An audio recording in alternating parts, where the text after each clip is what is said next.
All right, guys, we're here tonight to learn a little bit about how to use graphs and tables in word problems to solve word problems. And to do that is going to require a couple of things that we've done before, and it's also going to require a little bit of new information. Let me explain a little bit more about that. So let's start by looking at our graph paper that we've used the last couple of lessons. I've written a problem here. It says WES students shared their favorite colors. 20 students said purple, twice as many people like red than purple, 60 people like green, blue had 10 more than green, there were 30 people who liked orange. Okay, so we can figure out from that information how many people liked each thing. Notice it wasn't as simple as maybe something you would have done earlier in the year where it would have said 20 said purple, 60 said whatever, 40 said this, and 10 said that. It didn't just list the numbers. It's going to make you do a little bit of work. So it says 20 people said purple. Easy enough. That one's done. Twice as many people like red than purple. So now we need to say what's 2 times 20, and 2 times 20 is 40. So you had to do a little bit of work to figure that one out. 60 people like green. That's straightforward. It just is what it is. Blue had 10 more than green. Well, that's simple, but we do have to do a little bit more work. So what's 10 plus 60? It's 70 to get our total. And then there were 30 people who liked orange. So that's just a little twist, but it's something you need to be on the lookout for. It just is meant to show you that when you get problems like this, sometimes you aren't just given the numbers, but sometimes you have to figure the numbers out a little bit. Sometimes you're given to in a word problem like this, and sometimes you get a chart that has some of that information in there and some words to help you figure out the ones that are missing. So just something to be on the lookout for. So the next thing you'll notice are the features of my graph here. You'll notice I have a title. Graph should always have a title because that shows your reader or your audience what it is that you're talking about. And this is favorite colors at WES. You'll notice the bottom is labeled by color. So I have blue, green, orange, red, and purple. Those are the same ones from the problem. And the label here, color, just shows us what it is we're talking about. We're not talking about favorite foods or pets or anything like that. It's just colors. And then over here, it tells us how we're measuring these categories, and we're measuring these categories by number of people.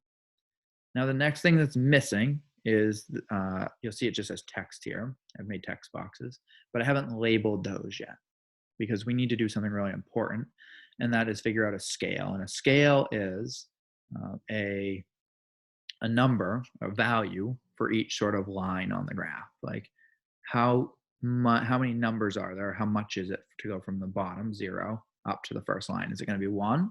Is it going to be 100? It's going to be 1,000. We need to figure that out based on the numbers we have up here, right? Like if I made this 1, like if every block was worth 1, and I had to get up to 70 for blue, I'd be going up 70 blocks. 1, 2, 3, 4. My graph would be huge. It'd be way too big, right? I don't need to do that. That's not an efficient way to do this problem. Now, it's equally inefficient if I said that 0 is down here. My first one was 100, 200, 300. Well, then I'm going to be creating these little tiny rectangles for blue, green, orange, red, and purple that they're going to be so small that they're all going to look the same size, and that doesn't help our audience either.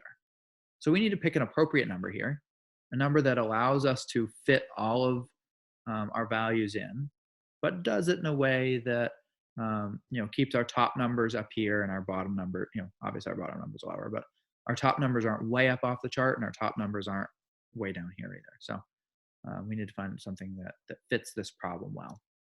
And so I noticed that we had a low of 20 and we had a high of 70. So that means I'm probably working with 5s, 10s, or 20s to fit in that number. So if I went with 5s, I'd go 5, 10, 15, 20, 25, 30, 35, 40. Well, that didn't work, right?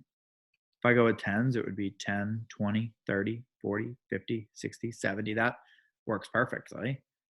I could do 20s. I could go 20, 40, 60, 80. My graph would be smaller and more compact. And right, while I could do that, it's probably not the best way to do it either. I like the 10s the best. I think that fits our problem well, and it's going to make a nice looking graph. So let's put those in here. 10, 20, 30, 40, 50, 60, and 70. Anyway, there we go. Put that back on the right line. And so now it's as simple as just making the bars for each of these. So I need a rectangle here.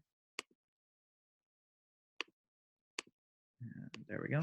That's obviously way too big, so we'll make that the right size.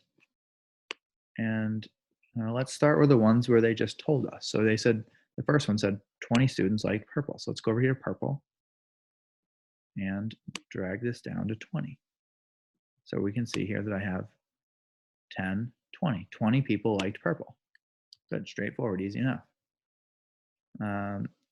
Twice as many people like red than purple. All right, well, that didn't just tell us, but we can figure that out. We said that 2 times 20 was 40, so we can go over here to red. We can say that was 40, so let's drag it up to 40. Now I have 10, 20, 30, 40. Notice that the top of my bar graph here for red is lined up exactly with this line that 40 is on. I didn't put it here, I didn't put it here, I put it exactly at the 40 mark to accurately show how many people chose red. The next thing says 60 people like green. Again, that's another easy one, just straightforward. So I come over here to green and I say that's 60. So I go right up to 60. Again, same thing. I'm going to be really accurate here. I'm going to make the top of my bar hit exactly where the 60 is. Blue had 10 more than green, so I need my green plus 10. So there's blue. It's at 60 now. I said I'm going to go 10 more, so that's just up to the next line of 70. And then last but not least, there were 30 people who liked orange. So again, straightforward. I can go to orange and just drag that to 30. All right, perfect. Again, that 30 over here lines up exactly on this line, and that lines up with the top of my bar there. So that's the process you're going to go through to create the graph.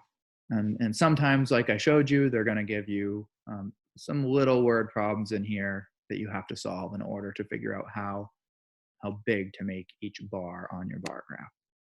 The next thing that you're going to experience when you do these sort of things are word problems that you then have to solve based on the information in your bar graph. And again, sometimes you'll have a table with these numbers in it as well, but either way, you can solve it with the information in the table or the bar graph. And so I created a problem here that says there are 350 students in the school that gave their favorite colors. How many are not shown on the graph? Okay, well, let's pull up a whiteboard here and see if we can figure that out. So now I need to take all the numbers I had, and hopefully I can remember those. I believe it was 70, 60, 40, 30, and 20. Those were the numbers that we had that were represented.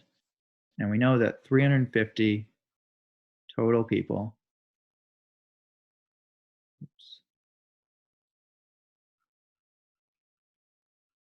we'll call it, they voted on their favorite color.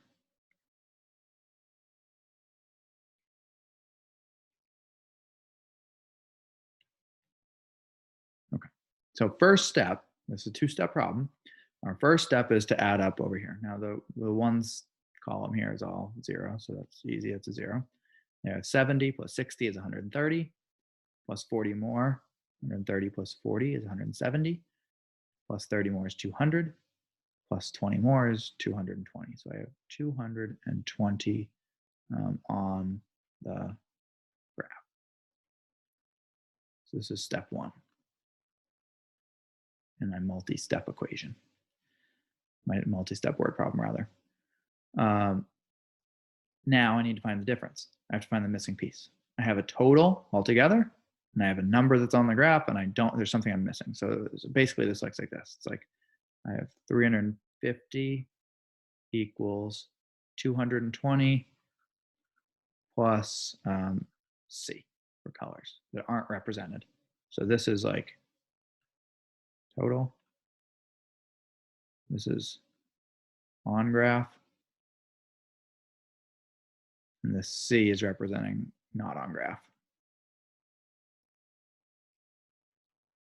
Okay, so now I can solve that because this becomes a subtraction problem, basically. If we do 350 minus 220, we'll get the difference, and that will be what C is. So 350 minus 220.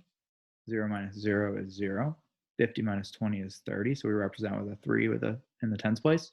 And then 300 minus 200 is 100. We represent that with a 1 in the 100s place.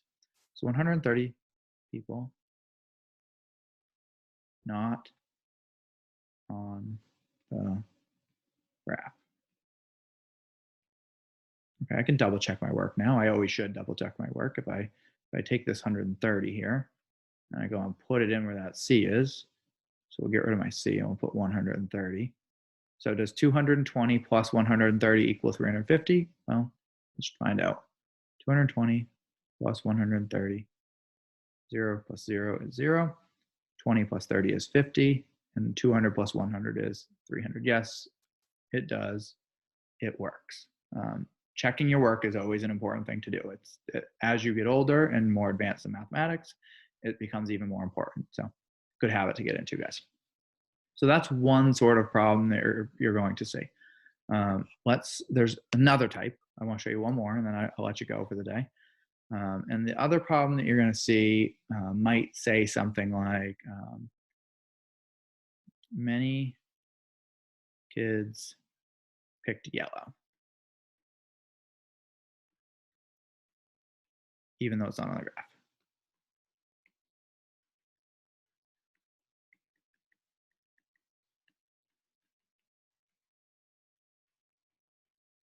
All right, so it might say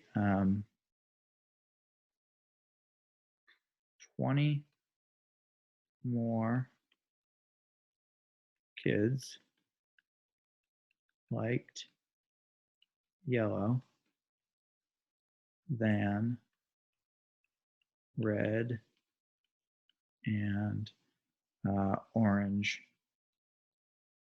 combined. Now you might be saying to yourself, Mr. Brunel, if that many kids like yellow, why didn't you put it on the graph? And that's a great question. Wouldn't be the best graph if we didn't have a really high category like this, but I'm just trying to show you a type of example that you might get, right? So the question there on this problem would be, how many kids like yellow?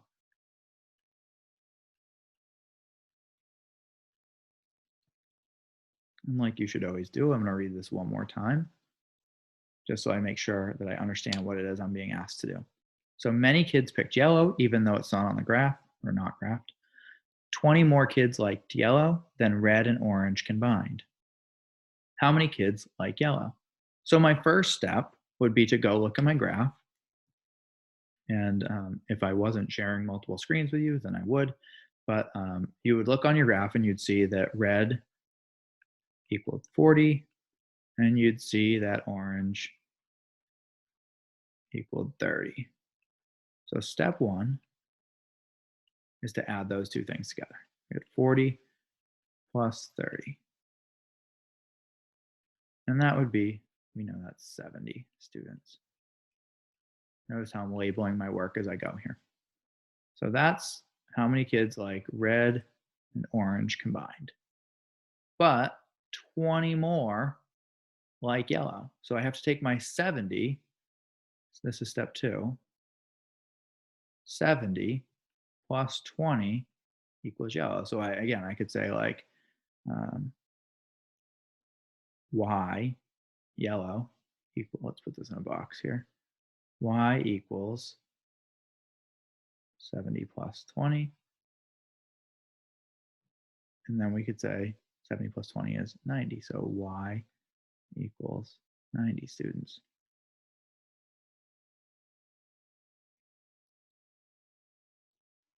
Okay.